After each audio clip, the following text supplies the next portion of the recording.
afternoon, everybody, and thank you, Sewell. And really important today to recognize for all you who are passing by that today is Okinawa Memorial Day. Today we are commemorating 50 years of the ravage of the island of Okinawa, of the deaths of hundreds of thousands of Okinawans, American military and Japanese troops. And I'm sorry, bear with me, my goodness, it is hot out here. I just would like to mention quickly Veterans for Peace, that we are an organization that has been together for the last 40 years, working every day for peace on the planet, for peace in our country. And I would be remiss if I didn't mention what is going on in this country, in the United States today. Today, it seems we have been occupied by the National Guard in Los Angeles and by ICE in every major city and rural community in this country. And those of us who are standing here for peace, say, get them out of our communities. We don't want them. We support new immigrants. We support them. That's what this country is based on. ICE out! ICE out! ICE out! ICE out! ICE out of New York City. Today in New York City, they're going into hospitals and they're going into schools and they are dragging out people they claim are not documented. And they call people illegals. And we say to them, no human being is illegal. All humans are human beings wherever they come from. And I'm sorry, I'll start on my speech for Okinawa Memorial Day because it is so important a day for all of us to recognize. I think we all remember that the Typhoon of Steel, the bloodiest battle of the Pacific War, ended today, 50 years ago. It involved bloody hand-to-hand combat, and it included the civilian population of Okinawa.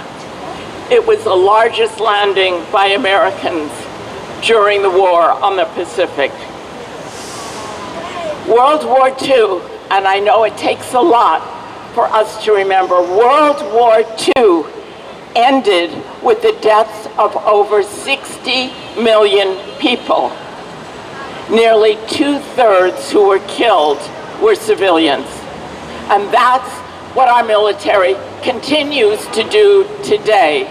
We talk about military targets, we talk about the deposits in Iran as being something as a target, but we don't talk about how many people are being killed because our government, the United States, continues to bomb places like Iran and continues to arm Israel to continue their bloody genocide on Gaza and on the people. And it's time that we said, no, we who are standing here are for peace and social justice. And it would be great if some of you who are walking by, I'm okay, would stay and listen to us. Yes. I usually start today, and I was here a year ago, but I start today thinking about the many who died and gave their lives in the Second World War, one of whom was my father, who was a lieutenant in the Marine Corps. He was killed July 22nd on landing in Guam in the Pacific. I never grew up knowing my father except through pictures and other people's stories. And it's a reminder to me and to all of us that we must have known someone who died in war and understand what has happened to that family, to those people who never knew their loved one. I just grew up with other people's memories. And that's what happens every day in our ongoing slaughter in Gaza, in Iran, in Yemen, in other places in the world. And that's a memory that I think is really important for all of us to understand the history of the United States government. I wanted to also mention to you, a very close friend of mine lives in Tehran, and she sent me a copy of a flyer that was being distributed there. It says, imagine someone telling the entire population of New York, Tokyo, or Mexico City, you have to leave now. We're going to bomb. That is what is happening with Tehran. And a reminder, it isn't just on Saturday and Sunday of the past weekend. Israeli bombers continue to bomb Tehran today.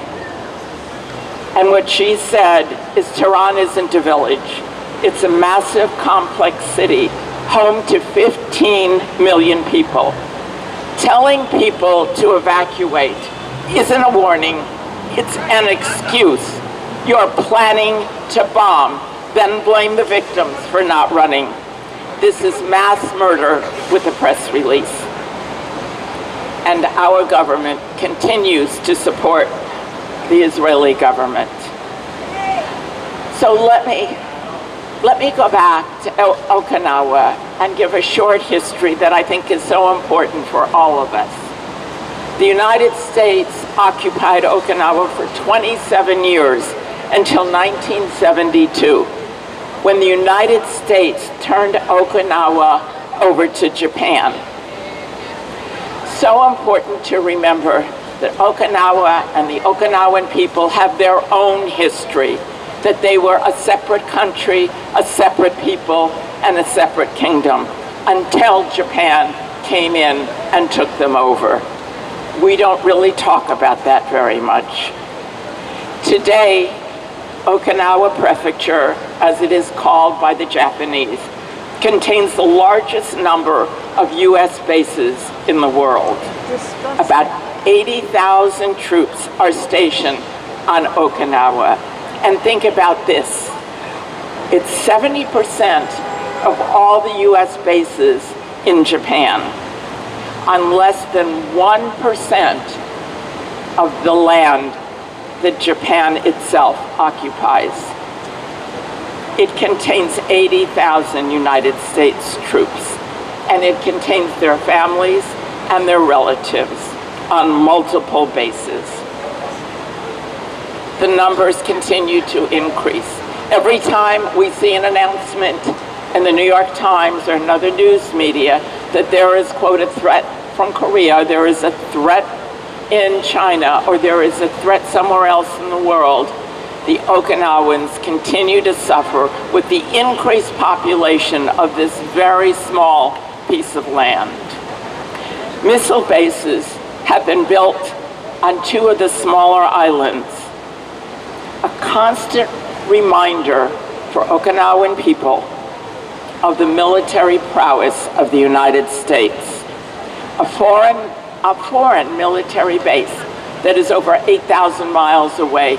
And let me ask you all, would we tolerate having any bases from any other country on this country?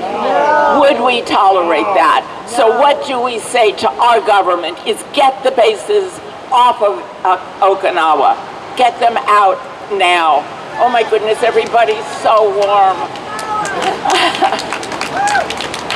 And we need to keep our voices heard. It is so important today when we all are witness to what is going on, to the destructive force of this administration in Washington. We need to keep our energy up, and we need to continually, I think, educate people about what we are doing. Because in Gaza, the genocidal war continues. People are starving, and not only are they starving and continuously being bombed by Israel with the support of the war manufacturers in this country with the support of our government, of the government of the United States. Not only are the people in Gaza starving, but when they go to get some sort of supplies, some flour, they then are gunned by the Israeli military. Please think about it, folks, and think about it happening here in New York, that some force is going to bomb this city. And what do? They drop flyers on us saying, evacuate, evacuate, New Yorkers. And what do? We need to understand that when all people are harmed and when our government is doing it, it's our responsibility to stop it. Let me just talk for a couple minutes about the Henoko Bay coastal areas. There have been plans for years to dig up that area to destroy the natural environment. And we've tried for years to stop this. And yet today, there are workers that continue on driving sand piles to shore up the soft seabed on the north side of Henoko, because they want to relocate a United States airbase, an airbase from this government, from the United States, to destroy the natural habitat off the coast of Henoko. We in Veterans for Peace, and let me just say to all of you who are passing by, we are veterans of the United States military, the military of this country, and we're saying no more war. We stand in solidarity with the Okinawan people to demand the removal of American troops and U.S. bases. And we will continue our struggle. We're veterans for peace. We are veterans for peace. We're veterans for peace. And today, I stand before you as an American veteran, as the daughter of an American Marine killed in the battle for the Pacific in 1944, to commemorate all those who were killed in the last battle of the Pacific War. 100,000. The numbers are quite extraordinary, but 1,000 lives lost. And a reminder that 60%, 70% of those killed in World War II were civilians. That includes children, it includes women, it includes non-combatants. And that is what this country and this military continues to do all over the world. 1/4 of the population of Okinawa was killed during this battle. 100,000 Japanese troops. 1/4 of the population of Okinawa was killed during this battle that ended on June 23rd. And I ask us all to stop for a moment and remember the meaning of this day, that it's Okinawa Memorial Day, that it is probably one of the most important Memorial Days we commemorate, because Okinawans, and I really am struck by this, remember all the lives that were lost during this battle. And in the Okinawa Memorial Park, there are memorials built to the American lives lost, to the Japanese lives lost, and to the Okinawans' lives that were lost. So today, what we in Veterans for Peace ask, that we stand side by side, hand in hand, to heal the wounds of war that are continuing, and to do everything in our power to stop the wars that are raging all over the world, to stop our military, both inside our cities that are trying to take over Los Angeles, and certainly ICE, that we say we're going to stop them because they do not represent our values, which are for peace and for recognizing the humanity of all humans on the earth, and that we will not be silent. We will not be silent. We want you who keep walking by to recognize that this country has started a war with Iran, a war on the people of Gaza. They continue the war on the Okinawans. And we who know what is going on in the world have a responsibility to stop it. So stand with us and say, no more war. No more war. No more war. No more war. No more ice in our community. No more ice in our community. Get ice out of our communities, whether it's the city or the rural areas. We're saying they don't represent us and certainly our values. And we will continue to struggle together for peace and justice in the world. From Okinawa to Palestine to Iran, we demand a ceasefire now. Ceasefire now. Ceasefire now. End occupation, militarism, colonialism. Stand with us. And we say, no more war. Peace now. Thank you all. No more war.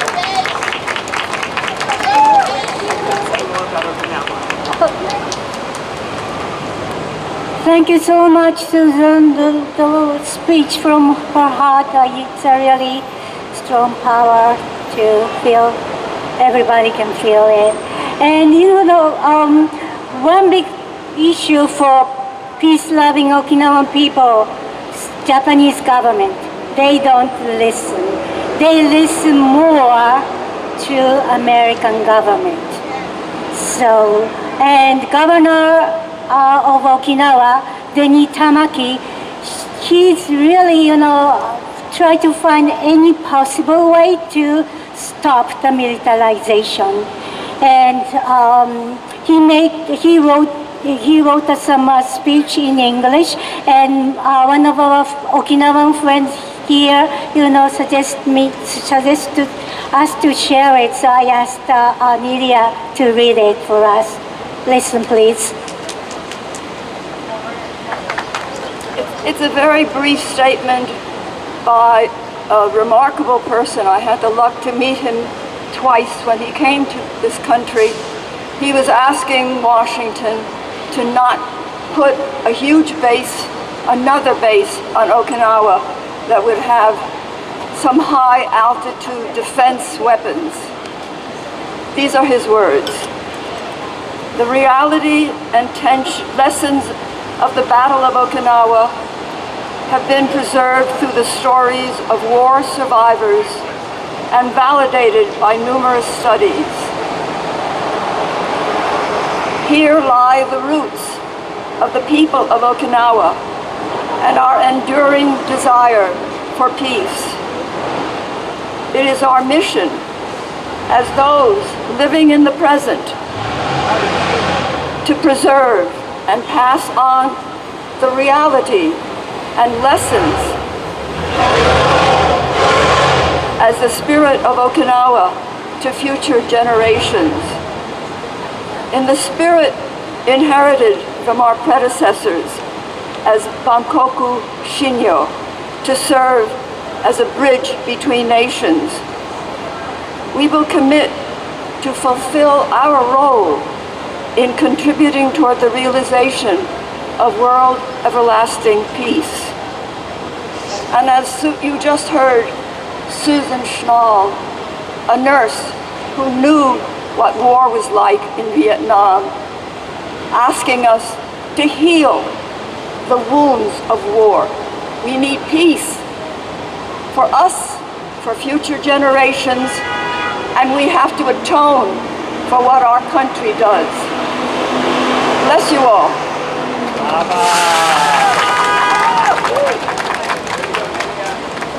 Thank you, Nydia. And last but not least, speech by Daniella Occhineri. And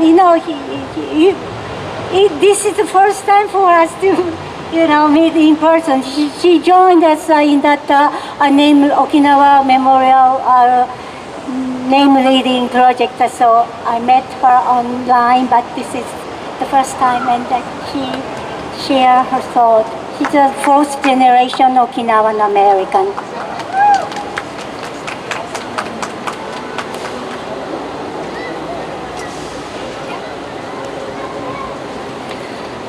Hi, Taigusuyo.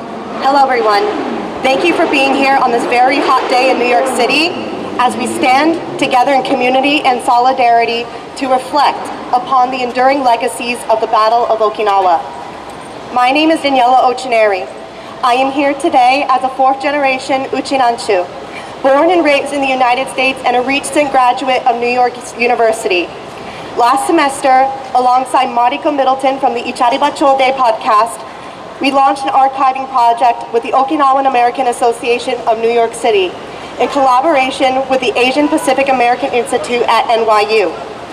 As part of the archiving project's mission to document and preserve the history of Okinawan Americans in New York City, we set out to connect with elders in our community, sit down and interview them, to connect younger generations with those before us, so we may hear their stories and ensure that their voices get preserved in the historic record. And in that process, many shared with us their harrowing experiences having survived the Battle of Okinawa. The project is still ongoing, but I wanted to take the time that I have here to share some of their accounts, as well as some reflections that I have made as an Okinawan American about our responsibility to not only remember, but to bear witness to the stories of our elders, but to embody their hopes for peace, to embody the phrase "Nusido Takara," meaning life is treasure. One of the first people I spoke to was Teiko-san, an overseas reporter for the Okinawa Times, an international advocate for peace, grandmother to a mixed Uchinanchu family, and one of the strongest women I have ever met. She shares some of her earliest memories from the Battle of Okinawa.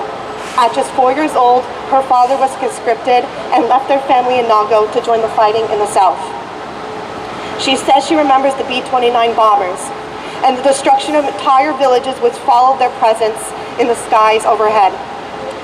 She recalls a time after the battle when groups of civilians scoured fields of Itoman, looking for salvageable remains of their relatives so that their bones could be collected, washed, and properly buried.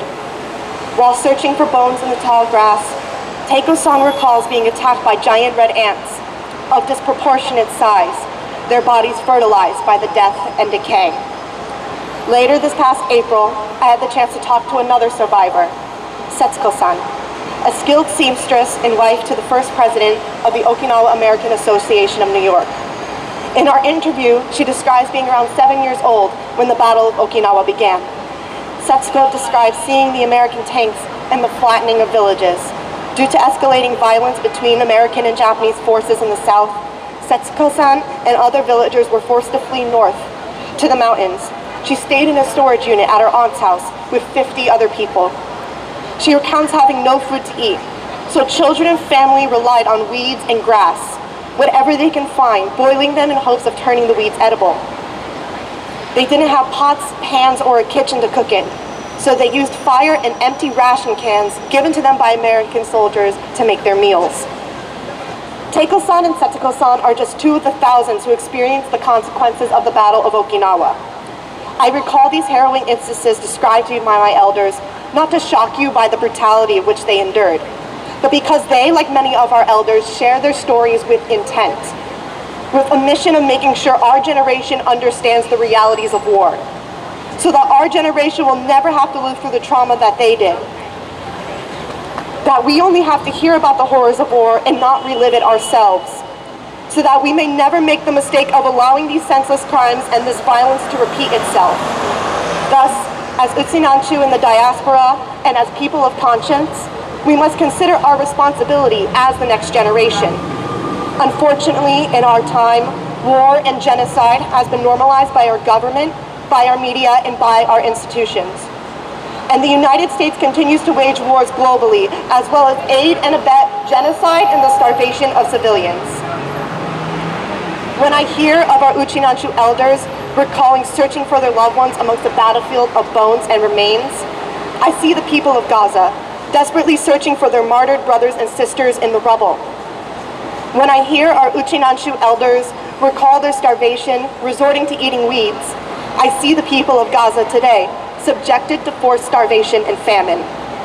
Unfortunately, as we stand here in New York City, the United States once again finds itself needlessly at war, just this weekend dropping bombs on Iran, putting us at risk of another world war, a war which would threaten to bring death and destruction to all people of the world, including the people of Okinawa, as one of the most important US-based colonies in the Pacific. Thus, we must reconsider what it means to remember the Battle of Okinawa. Why it is so important that we recognize this day, Ire no Hi. I firmly believe that it is our responsibility to not simply remember and move on, but to embody the desperate calls for peace that echo through the stories of our elders. To take advantage of our privilege from within the belly of the beast to demand an end to all wars everywhere. As those who bear witness to our elders' stories, as inheritors of their legacies, as human beings, we must understand and embody Nichido Takara and take a stand against all wars everywhere. To carry this phrase with us and spread its embrace as we enter this new phase of war waged by the fascist regime. Because we understand that this day is not just about remembering, but taking action. It is so that we do not see our generation or generations after bear witness to the same war crimes that befell the people of Okinawa 80 years ago. From Okinawa to Palestine, occupation is a crime. Nife debiru. Thank you. Thank you so much, Daniella. So now the music performance by Never Filthy, Never Rotten, Filthy, Rotten System Band, and after that we do a moment of silence, and everybody will make a music together, and that's the end of the program. So now Filthy Rotten System Band. Thank you always. So yesterday in the Security Council, many countries told Iran, you better not retaliate, as Israel was bombing them. They said, restrain yourself, Iran, no retaliation. But we just got word that CNN reports that we have hit CENTCOM, our Air Force base chief in the region in Qatar. So let's pray for the people of Iran heavily right now. This 1960s Dylan song says it all. Thank you, Bud.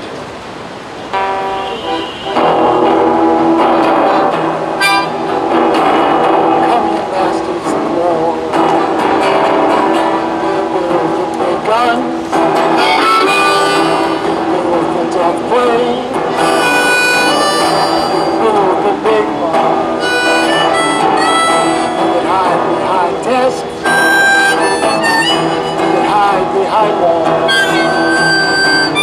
I just want you to know I can simply laugh. You've never done nothing but build to destroy. Play with my world like it's your little toy. You put a gun in my hand, and then you hide from my eyes, and then you run faster while the best boys fly.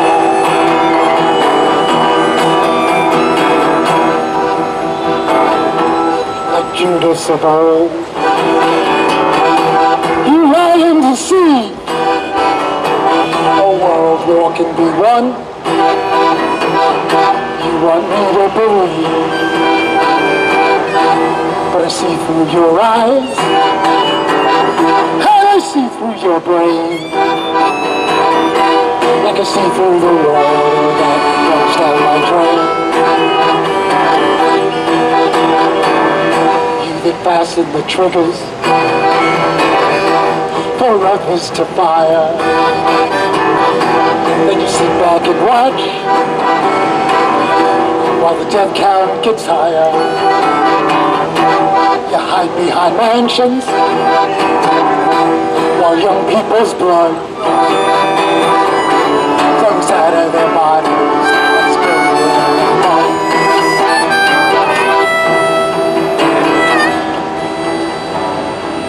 You've burned the worst fear that's ever been hurled. Innocent children into this world. Threatening my baby, unborn and unnamed. You ain't worth the blood that flows in your veins. Let me ask you one question. Is your money that good? Will it buy you forgiveness? Do you think that it would? I think you will find when death takes its toll, all the money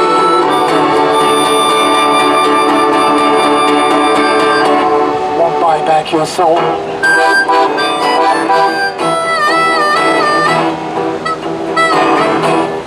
Hope that you die, and your death will come soon. I'll follow your casket on that pale afternoon.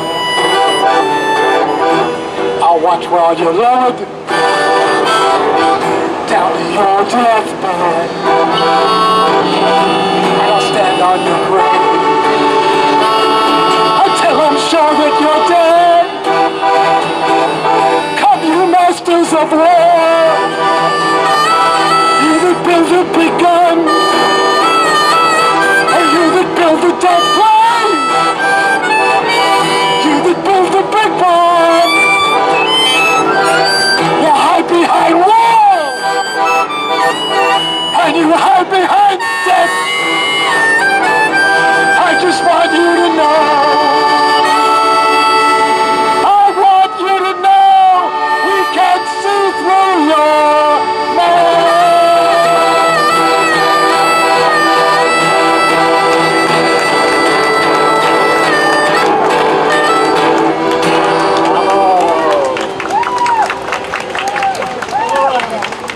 Thank you.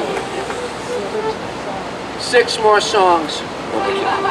No more speeches. Very funny, very funny. Sorry, John.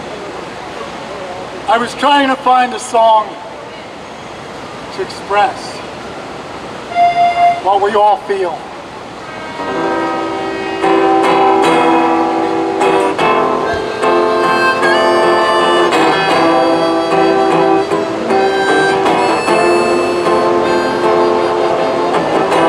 Imagine there's no heaven. It's easy if you try. No hell below. Above us, only sky. Imagine all the people living for today. Imagine there's no countries. It isn't hard to do. Nothing to kill.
dreamers,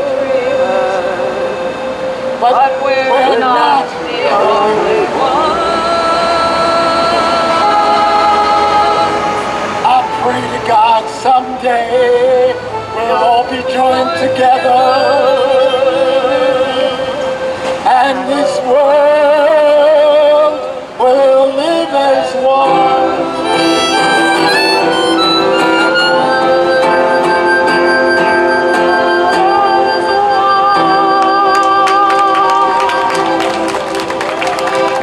thank you. Oh, good. Thank you. Thank you. God bless. Let's keep our prayers for peace, especially happening now. Thank you so much. Thank you everybody for staying with us under this heat and to joining us wishing for peace. And now we will be together for a moment of silence, thinking of the lives lost during the war and resilient struggles of people in Okinawa and everywhere to make a peaceful world possible. And imagine the peaceful world is possible. So we get together and we make some using always this Tibetan bell. So I just ring the bell and we start silence and we stop it in 1 minute or so. Are you ready?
Thank you so much. Now we have a grand finale. Everybody join and sing Warabigami. It's an Okinawan song. We played that maybe last year. Okay, it's about that like a lullaby for singing for babies, but showing the deepest love for babies by parents.